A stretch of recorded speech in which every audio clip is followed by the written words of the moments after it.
Assalamualaikum warahmatullahi wabarakatuh. Kami dari kelompok Indigo. Perkenalkan, nama saya Polideja Batubara, NPM 1814340333. Dan saya Clara Permatasari dengan NPM 18143402. Kami akan menampilkan sebuah video untuk memenuhi tugas mata kuliah anak berkebutuhan khusus dengan dosen pengampu Ibu Dina Hidayati, SPSI, MPSI. Selamat menyaksikan.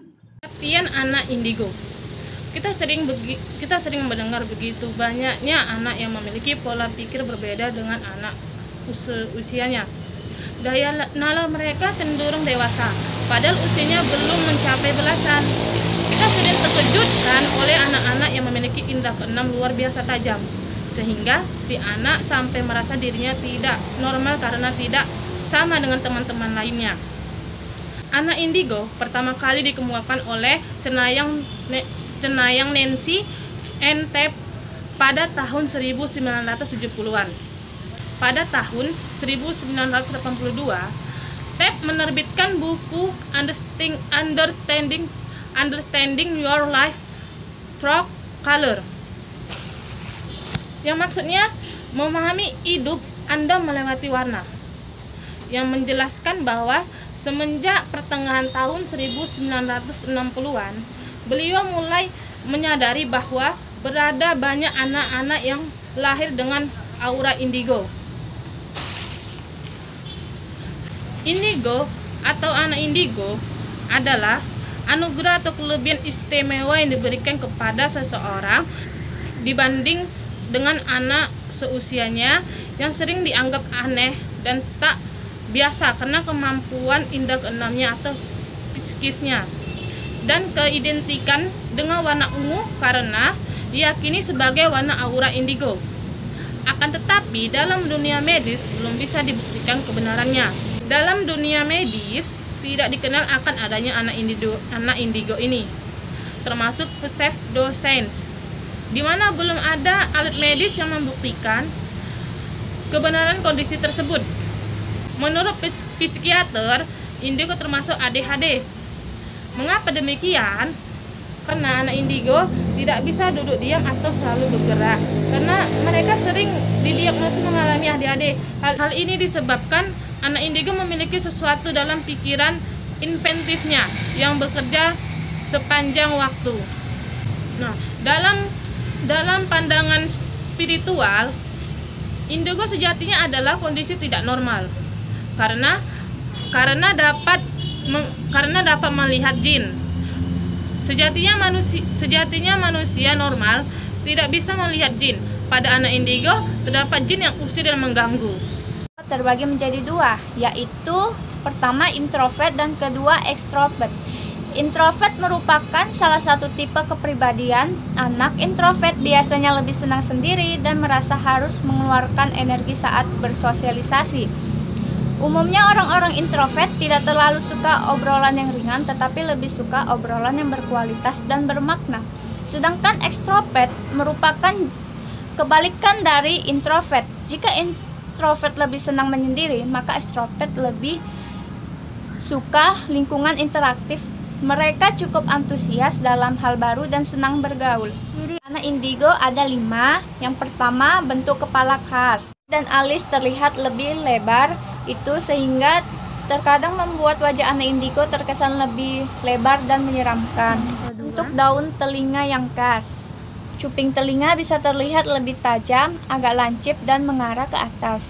Sementara pada bagian logos bawah terlihat menghadap ke bawah. Mata yang tajam. Yang keempat, tanda kelahiran khusus seperti bekas pada bagian dahi, tanda seperti luka, dan memar bagian tubuh. Dan yang kelima, terdapat bagian tubuh yang sakit. ciri-ciri Psikis pada anak indigo, yang pertama rasional, yang kedua spiritual, yang ketiga indera keenam, yang keempat jiwa yang tua, dan yang kelima kepribadian emosional seperti wataknya keras, mudah marah, selalu ingin diperlakukan adil menurut versinya. Pola pendidikan pada anak indigo, yang A, merancang kondisi sekolah yang kondusif, B, merancang kurikulum yang fleksibel, Yang C. Menciptakan pembelajaran yang ramah, dan D. Pengelolaan ruang. Pelaksanaan pola pendidikan. Yang A. Kerjasama antar sekolah, B. Membangun komunitas moral dalam kelas, dan C. Membangun disiplin. Karakteristik anak indigo.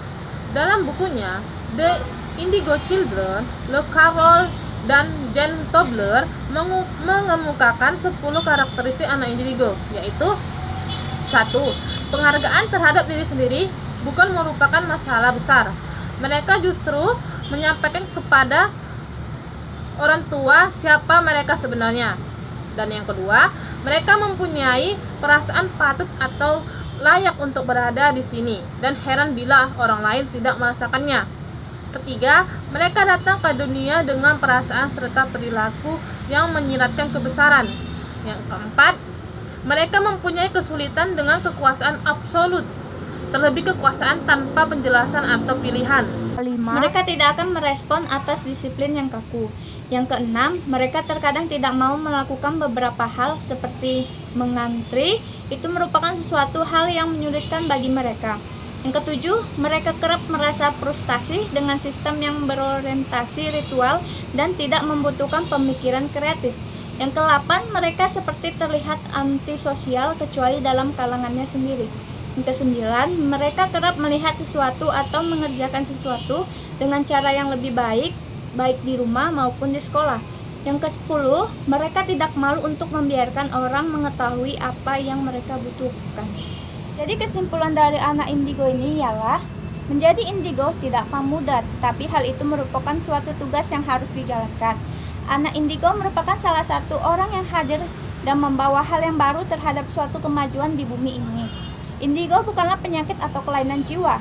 Kendati demikian, ada yang menganggap fenomena indigo sebagai kelainan jiwa. Akibatnya, penanganannya seringkali salah yang akan berdampak penderita sang anak. Hendaknya orang tua berkonsultasi untuk menghadapi anak-anak ini.